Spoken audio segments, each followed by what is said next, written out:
Welcome to the Mono Poly YouTube channel. Thanks for joining us today. In our channel, we talk about life, love, and relationships, and we're happy you're here.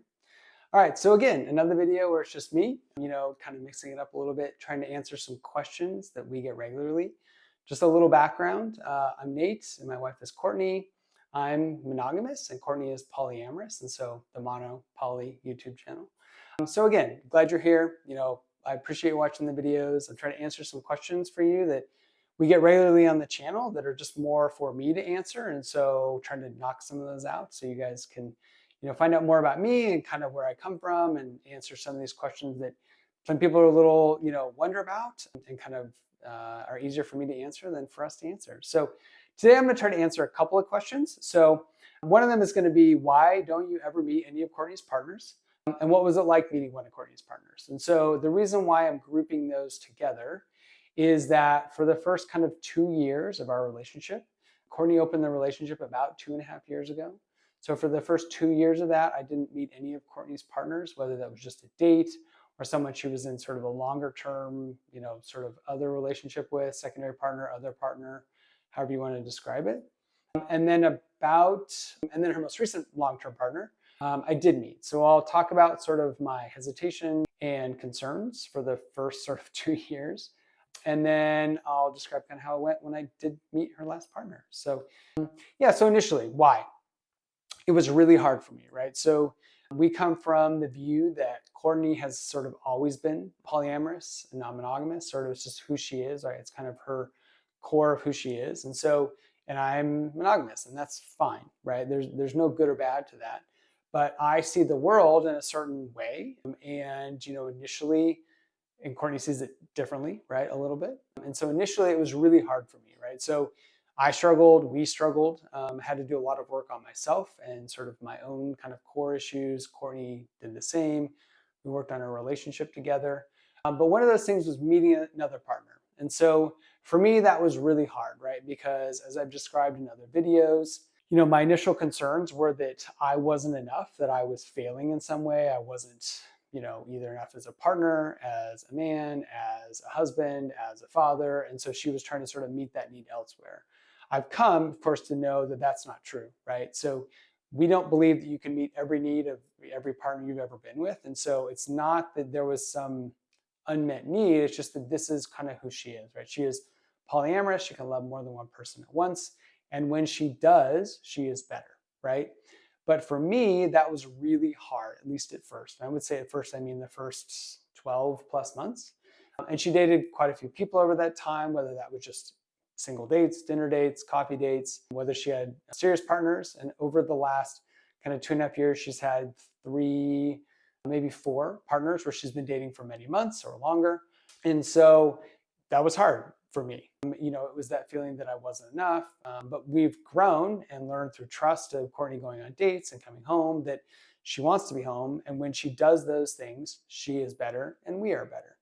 Now, why didn't I meet them at first? Some of that was just geographic. And so we live in Europe right now, and those places where she would date someone were maybe many hours away. And so it's hard when she goes to those things and I'm, home taking care of the kids, running around, doing normal house stuff, working, whatever it may be. So there were some logistical challenges. So that was some of it initially. And just out of concern, right? Like I didn't, I would say that at first I was more of a passive spectator in Courtney's dating and less of sort of the cheerleader, the supporter in Courtney's dating.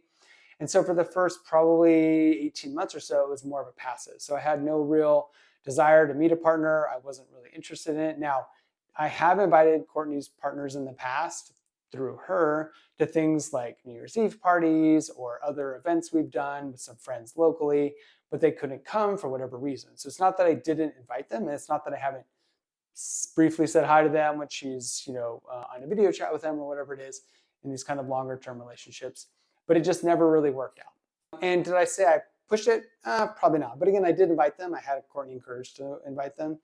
Because I know that doing something like that would really make her happy. It would sort of fill her emotional needs and her emotional cup. And so I was there to support her, but it was more of a passive support.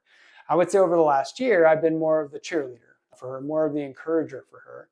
And as part of that, I think that I've definitely learned through, again, repetition and trust, that she's not out to meet someone to replace me. She's out to sort of fulfill her and make her become the core and the person that she is. And so as that, meeting another partner became sort of less scary for me, right? Less concerning for me, because it wasn't that she was looking for a replacement. It was that she was looking for somebody to make her the best that she could be. And so that was kind of the first 18-ish months of her sort of being polyamorous. Again, I'd seen them on video chats or texted with them or whatever, but never met them. About 6 months ago, so sort of late 2024, Courtney had another long-term partner that she was dating, and I did meet that person. So I think that, and it went fine. I think that Courtney was more worried and more nervous than I was about meeting them, because she was, I think that she might have feared that it wouldn't have gone well. And then she would have to choose between a husband who was like, this was terrible, and a partner who, may have had feelings as well. And so again, as part of that, Courtney only dates people that know that she's married. They're open and honest about it, whether they're in another relationship or not. And so she doesn't want to be somebody's secret or hidden away. And so as part of that, they know that she's married with a family, and she understands what their lives look like as well. And so meeting that partner went just fine. Honestly, we just it was a brief, said hi, have a great weekend, be safe, and then if I see you when you get back, great, because this person came and picked her up, and they went for like a weekend away, kind of in the area. And so it was no problem, honestly. I think I still have some of those feelings. It still is a little bit hard for me. And so, but I do want her, when she has a partner, to encourage them to be part of our lives, right? And I don't mean living here, staying here all the time. I mean, like, if we're doing an event where we go out to dinner over a holiday and they can come, great. With friends and family, whatever it is. It's a little bit different for our kids. They have elected sort of to not meet her partners right now, and that's just where they're at. And we fully support that. I think they would be fine if we went to a big, we'll say, because recently is St. Patrick's Day party or whatever it was, they wouldn't have a problem. So, but that's the choice they've made, and that's totally fine. And we support them in that. It doesn't even really come up as much of an issue. But for me, I think meeting her partners in the future is going to be something that I'm going to try to do, because it really does make Courtney happy, right? I don't need to necessarily be best friends with them. We don't need to hang out all the time, although I think Courtney might love that. But, and maybe we'll get there. But, for now, it's more just meeting them and knowing that we both exist in Courtney's life. We're both important in Courtney's life. And I think that's it's something that sort of is a bond that exists whether we want it or not. And so, for that, I think that Courtney doesn't want to have two separate, completely separate lives. I think she wants them to be, kind of fluid and intertwined, right? It doesn't mean they're codependent. It doesn't mean they have to rely on each other. It just means they're present together at the same time in her life. And so for me, it's mostly just about supporting her. In the future, I have no doubt I will meet her partners as well. And I want to encourage her just to do that, to make it as natural as possible. And I know that it won't be easy. I know it'll be fraught with, emotion and concerns and complications potentially. But, for her to be best, she has that secondary partner. And for us to be best, she is fulfilled. She's polyamorous. She's who she is. And so I think that's about it. So again, I was a little hesitant at first for many years. I would say for at least many months, up to maybe a couple of years. And that was more just because I was trying to be as supportive as possible, but more in a passive way.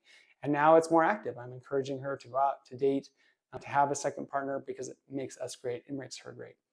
And so that is the answer to that question. So in the future, like I said, I hope it goes well. I want to continue to do that. Thank you for watching. If you have any questions or other concerns, please put them in the comments. We're happy to help. Again, we're here to support folks who are trying to figure out who they are and their orientation, whether they're non-monogamous, polyamorous, or anything else. So if you have questions or concerns or things we can answer, we're happy to do that for you.